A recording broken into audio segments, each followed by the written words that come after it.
Are you going to the UK? Are you going there on business or for a holiday or to visit friends and family?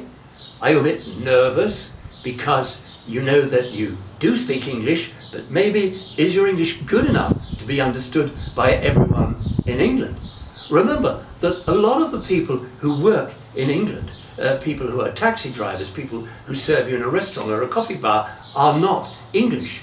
Now, they speak English, but it's their kind of English. Now, if you go in there and you order a coffee or you get into a cab, ask them to take you somewhere, there's a big problem if you don't speak perfect English. They may not understand you.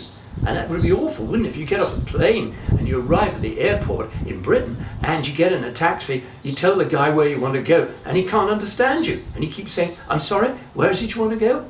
That's embarrassing. My name's Valentine from London's Academy of Communication, and I've devised an amazing, groundbreaking course. It's called The English Way, and it's available to you online.